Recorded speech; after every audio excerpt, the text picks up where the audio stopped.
नमस्कार दोस्तों, आप सभी का स्वागत है गुरुकुल स्टेनो क्लासेस जोधपुर में।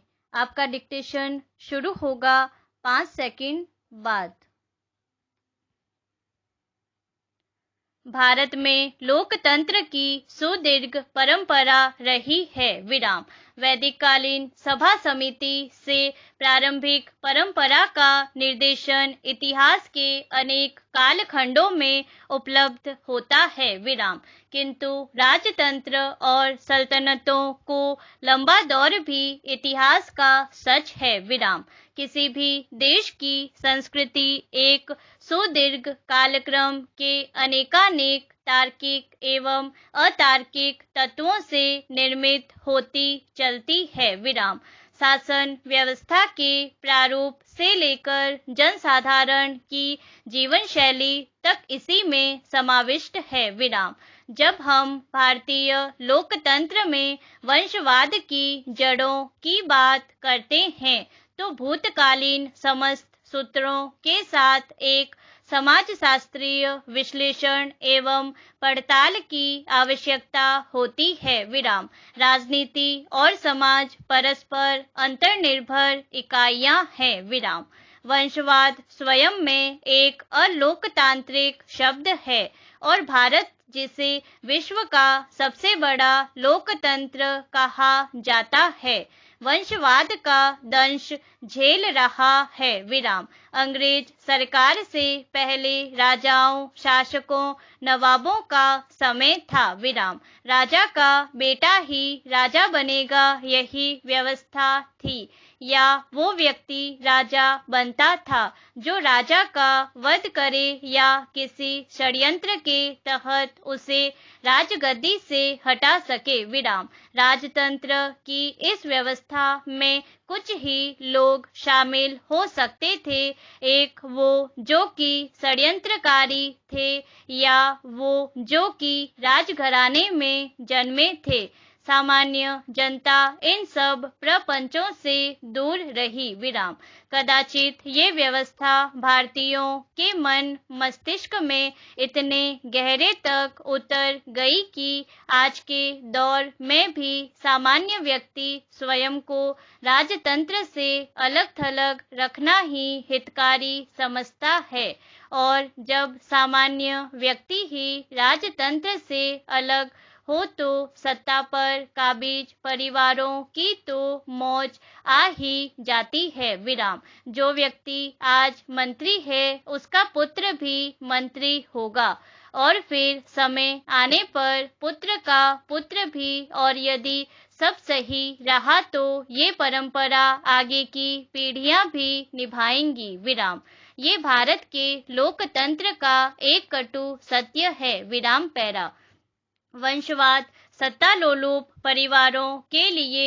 एक वरदान साबित हुआ है। विराम पिता ने अपने जीवन काल में भ्रष्ट गतिविधियों से जितना धन कमाकर अपना साम्राज्य खड़ा किया, उस साम्राज्य के विस्तार का कर्तव्य पुत्र ने पूरा किया, और यदि पुत्र राजनीति में निपुण न हो तो सत्ता में लिप्त पूरा परिवार पर्दे के पीछे से सब संभाल लेता है, और देश की जनता को यह दिखाया जाता है कि मंत्री जी का पुत्र भी मंत्री जी की तरह ही देश की सेवा में पूरी तरह संलग्न है। विराम जब तक सत्य सामने आने का समय होता है पुत्र राजनीति सीख चुका होता है और आने वाली पीढ़ियों के लिए नए अवसरों के निर्माण में लग जाता है। विराम वंशवाद को संबल प्रदान करने में भारतीय समाज ने बड़े ही उदार हृदय से कदम आगे बढ़ाए हैं। विराम यदि किसी मंत्री का पुत्र न हो तो उसने आधुनिकता को बढ़ावा देते हुए अपनी पुत्री को वही स्थान दिया जो एक पुत्र को दिया जाता है। विराम इस प्रकार वंशवाद की बेल को सदैव हरा हरा रखा गया। विराम चिरकालीन धारणा है कि राजनीतिक दासता से संघर्ष कर एकाएक मुक्ति प्राप्त की जा सकती है, किंतु मानसिक दासता से मुक्ति प्राप्त करने में एक लंबी कालावधि लगती है। विराम। स्वतंत्रता के पश्चात आरंभ में राजनीतिक आधुनिकीकरण की प्रक्रिया से यह धारणा विकसित हुई कि पाश्चात्य ढंग की राजनीतिक संस्थाओं और लोकतांत्रिक मूल्यों को अंगीकार करने के फलस्वरूप वंशवाद जैसी परंपरा का अंत हो जाएगा, किंतु स्वाधीनता प्राप्ति के पश्चात भी यह परिवर्तित स्वरूप में अनवरत रूप से बढ़ता गया। विराम पैरा। स्वाधीनता के 70 वर्ष के उपरांत भी यह तथ्य विचारणीय है कि लोकतांत्रिक भारत में वंशवाद की जड़ें आखिरकार इतनी गहरी कैसे हो गई। प्रश्नवाचक। बीते समय की कटु यादों को अपने मन मस्तिष्क में संजोकर भारत के संविधान निर्माताओं ने देश में एक ऐसी शासन व्यवस्था की आधारशिला रखी जिसमें देश के समस्त नागरिकों के राजनीतिक अधिकार समान हो। विराम। इस हेतु सार्वभौम वयस्क मताधिकार प्रणाली पर आधारित लोकतांत्रिक व्यवस्था का अंगीकरण किया गया, जिसमें सभी की राजनीतिक सहभागिता सुनिश्चित हो तथा देश वास्तविक अर्थों में जनता का जनता के लिए जनता के द्वारा की आदर्श उक्ति को सिद्ध करने वाला लोकतंत्र बने। विराम। संविधान के आदर्शों एवं लोकतांत्रिक मूल्यों से पृथक हम देखते हैं कि अभी भी भारतीय समाज परंपरागत एवं आधुनिक मूल्यों के संक्रमण से ग्रस्त है। विराम। सामाजिक एवं राजनीतिक जीवन को एक दूसरे से पृथक नहीं किया जा सकता। विराम। अतः राजनीति भी इससे अछूती नहीं रही। विराम। आज राजतंत्र के समान वंशवाद का स्वरूप भले ही न रहा हो, तथापि वंशवादी प्रवृत्ति न केवल कायम है अपितु लोकतांत्रिक धारा के मध्य पल्लवित एवं पुष्पित भी हो रही है। विराम। लोकतांत्रिक भारत में वंशवाद की झलक हमें राजनीति के समस्त स्तरों पर दृष्टिगोचर होती है। विराम।